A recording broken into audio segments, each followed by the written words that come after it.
जनपद संभल में समाजवादी पार्टी ने महापरिनिर्वाण दिवस बड़े धूमधाम के साथ मनाया। समाजवादी पार्टी के संभल जिला अध्यक्ष ने कहा कि भारतीय जनता पार्टी बाबा साहब के कानूनों को नहीं मान रही है। खबर विस्तार से। खबर संभल के बरही ग्राम से है, जहां पर संभल के थाना हजरत नगर गली के क्षेत्र बरही में समाजवादी पार्टी के संभल जिला अध्यक्ष असगर अली अंसारी की अध्यक्षता में समाजवादी पार्टी द्वारा संविधान के निर्माता भारत रत्न बाबा साहब भीमराव अंबेडकर का महापरिनिर्वाण दिवस मनाया गया। इस मौके पर बाबा साहब भीमराव अंबेडकर के चित्र पर माल्यार्पण कर श्रद्धांजलि अर्पित की गई। सभा के जिला अध्यक्ष असगर अली अंसारी ने बाबा साहब भीमराव अंबेडकर के संविधान के बारे में बहुत कुछ विस्तार से बताया। उन्होंने कहा कि वर्तमान सरकार बाबा साहब भीमराव अंबेडकर के संविधान को मानकर नहीं चल रही है, अर्थात उनकी नियम नीतियों पर कार्य नहीं कर रही है।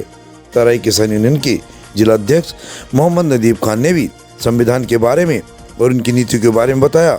सपा के जिला महासचिव कृष्ण मुरारी शंकरधर, जिला पंचायत सदस्य सुभाष चंद, ग्राम प्रधान कौसर अली अंसारी और सभा के सभी कार्यकर्ताओं ने इन पर काफी चर्चाएं की। आइए जानते हैं बाबा साहब के बारे में कुछ अंश। डॉक्टर अंबेडकर एक प्रमुख नेता थे, जिन्होंने आधुनिक भारत को आकार देने में महत्वपूर्ण भूमिका निभाई। वे एक न्यायविद, अर्थशास्त्री, समाज सुधारक और राजनीतिक थे। भारतीय संविधान का मसौदा तैयार करने वाली समिति के अध्यक्ष के रूप में डॉक्टर अंबेडकर ने अपनी नागरिकों के लिए न्याय, समानता और सम्मान सुनिश्चित करने के लिए अथक प्रयास किया। संविधान सभा में उनके योगदान ने एक लोकतांत्रिक और समावेशी भारत की नींव रखी। डॉक्टर अंबेडकर जवाहरलाल नेहरू की कैबिनेट में पहले कानून और न्याय मंत्री भी रहे हैं, जहां उन्होंने महत्वपूर्ण कानूनी सुधारों पर काम किया। बाद के जीवन में उन्होंने हिंदू धर्म की जाति आधारित असमानताओं को खारिज करते हुए बौद्ध धर्म को अपनाया और दलित बौद्ध आंदोलन के लिए एक मार्गदर्शक व्यक्ति बन गए, जिससे लाखों लोगों को सामाजिक समानता और सम्मान के लिए लड़ने के लिए प्रेरित किया।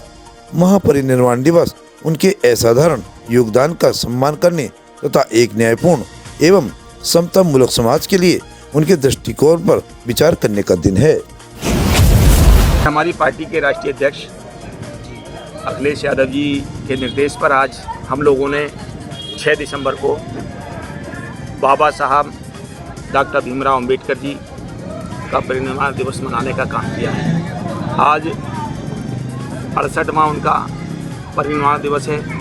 उसी को लेकर के हमारी पार्टी के सभी कार्यकर्ताओं ने और हमारे क्षेत्र की जनता ने उसको मनाया। और आज हम जो यहाँ पर हैं, जो कानून बाबा साहब के द्वारा बनाया गया उसी कानून को लेकर के, क्योंकि कानून में हम लोगों को बराबरी का अधिकार दिया गया, लेकिन जिस तरह के हालात इस देश में प्रदेश में चल रहे हैं उस कानून को लोग मानने को तैयार नहीं हैं। संविधान को बदलना चाहते हैं, लोकतंत्र को ख़त्म करना चाहते हैं। आज उसी को लेकर के हमने बाबा साहब का परिनिर्वाण दिवस यहाँ पर मनाया गया है, उनको श्रद्धांजलि अर्पित की गई है। सर, अभी आपने कहा कि कुछ सरकार संविधान का उल्लेखन कर रही है, वो संविधान को नहीं मान के चल रही, इसके बारे में आप क्या कहना चाहते हैं सरकार को? नहीं, मैं यही कहना चाहूँगा, जो सरकारें हैं देश की प्रदेश की, वो संविधान को कहाँ मान रही है? वो संविधान को थोड़ी मान रही है, वो तो संविधान को ख़त्म करना चाहते हैं। वो तो अपने हिसाब का संविधान बनाना चाहते हैं और उसी के हिसाब से काम करना चाहते हैं। अगर संविधान के हिसाब से काम करेंगे तो संविधान ने तो सबको बराबरी का अधिकार दिया, तो बराबरी का अधिकार दिखाई दे रहा आपको? वही कुछ लोगों को छोड़ करके बाकी बताइए जो लोग हैं उनको कहाँ संविधान का अधिकार दे रहे हैं लोग? वही वहाँ तो जुल्म और ज़्यादती की इंतहा कर दी गई है। उसको लेकर के जो बाबा साहब ने संविधान बनाया था उसी लिए बनाया था उन्होंने कि हमारे जो देश के लोग हैं उनको बराबरी का दर्जा मिलना चाहिए। बराबरी का दर्जा है संविधान में, लेकिन जब सरकार है वो अपने मनमाफिक तरीके से संविधान को ख़त्म करना चाहती है और अपना संविधान बना करके अपने लोगों को फ़ायदा पहुंचाने का काम कर रही है। जी सर, अभी एक भाई बोले थे, उन्होंने कहा हर मस्जिद में शिवलिंग ढूंढना जरूरी नहीं है, इसके बारे में आप क्या कहना चाहते हैं? ऐसा है, देखो एक चीज़ बताओ, इस हिंदुस्तान के अंदर हम सारे लोग हिंदू मुसलमान सब लोग रहते हैं और ये एक गुलदस्ता है, इसमें हर तरह का फूल है। अगर फूल निकाल दो और एक ही फूल रहने दो, क्या गुलदस्ता कहोगे एक फूल को? अरे गुलदस्ता तो वही होता है जिसमें रंग बिरंगी तरीके के फूल होते हैं, वही तो गुलदस्ता होता है। अब एक आदमी को अगर एक चीज़ को, एक फूल को अगर कर दो, गुलदस्ता नहीं बल्कि वो फूल कहलाएगा, वो गुलदस्ता नहीं कहलाएगा। तो हम तो ये कहते हैं अमन चैन बनाए रखना चाहिए। और जबकि ये कानून है जो 47 से पहले, चाहे वो मस्जिद हो या मंदिर हो या गुरुद्वारा हो या कोई भी चीज़ हो या चर्च हो, जिस स्थिति में है उसी स्थिति में रहेगा। तो आज जिस तरह का माहौल ख़राब करने का लोग प्रयास कर रहे हैं वो गलत है। इसलिए मैं अपने संभल के लोगों से भी और सभी लोगों से अपील करूंगा कि इन लोगों की बातों में ना आएँ, अफवाहों पर ध्यान न दें। सर, आज जुमे का दिन है, आज जो नमाज जामा मस्जिद में की जाएगी, तो इसमें आप जनता के लिए क्या संदेश देना चाहते हैं? नहीं, संदेश क्या, अब नमाज हो रही है। नमाज तो पिछले जुमे को भी हुई थी, आज भी शांतिपूर्वक नमाज होगी। मैं तो संभल के लोगों से यही कहूँगा कि अपने शांति बनाए रखें, अफवाहों पर ध्यान न दें, अपने घरों पर रहें, सुरक्षित रहें और जाकर के जहाँ जहाँ नमाज पढ़ते हैं, जिन मस्जिदों में पढ़ते हैं उसमें जाकर नमाज पढ़ें और शांति व्यवस्था बनाएं।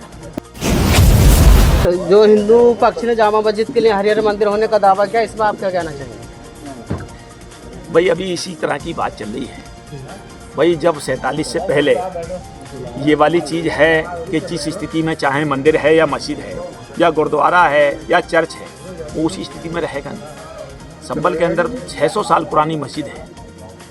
भाई 600 साल पुरानी मस्जिद है नहीं। सब हिंदू मुसलमान बड़े प्यार मोहब्बत से हमारे संभल के अंदर रहते हैं। तो अब माहौल ख़राब करने के लिए बाहर के कुछ लोग आए हैं। तो मैं तो प्रशासन यही कहूँगा, जो लोग माहौल ख़राब करना चाहते हैं, जो लोग बाहर से आकर के संभल का माहौल ख़राब करना चाहते हैं, उनके खिलाफ सख्त से सख्त कार्रवाई होनी चाहिए। और संभल के लोग अपने आराम से रहें, मिलजुल करके रहें, अफवाहों पर ध्यान न दे करके अपने आराम से कामों में लगें और अपने आराम से जहाँ नमाज पढ़ते हैं वहाँ नमाज पढ़ें। 5 लोगों की संभल में हिंसा होने के बाद जो मृत्यु, इसमें आप क्या कहना चाहेंगे? देखिए, बहुत दुखद है। जो लोग भी अगर ख़त्म हुए हैं, 5 लोग ख़त्म हुए हैं। आप लोग जानते हैं कि आदमी अगर ख़त्म होता है तो उसको कितना नुकसान होता है। उसके माँ बाप होते हैं, उसके भाई बहन होते हैं, उसकी बीवी होती है, उसके बच्चे होते हैं, उसके रिश्तेदार होते हैं, उसके दोस्त होते हैं, उसके मिलने वाले होते हैं। सब लोगों को फ़र्क पड़ता नहीं पड़ता। ये बहुत दुखद है, नहीं ऐसा होना चाहिए था। लेकिन हम समाजवादी पार्टी पहले दिन से उनके दुख में शरीक है। और हमारा तो प्रतिनिधिमंडल भी आ रहा था, लेकिन प्रशासन आने की इजाज़त नहीं दी। पार्टी के राष्ट्रीय अध्यक्ष अखिलेश यादव जी ने ऐलान किया है कि हम उन पीड़ितों से जाकर के, जो हिंसा में घायल हुए हैं, जो मरे हैं, उनके घर पे जाकर के उन लोगों से मिलेंगे भी। और पार्टी की तरफ से पूरी मदद करने का 5-5 लाख रुपए देने का ऐलान किया है समाजवादी पार्टी के राष्ट्रीय अध्यक्ष। संभल से इरफान और मुकुट यादव के साथ अफजाल हुसैन की ये खास रिपोर्ट। हमसे जुड़े रहने के लिए हमारे चैनल को सब्सक्राइब करना ना भूलें। साइड वाला लाल बटन जरूर दबाएं।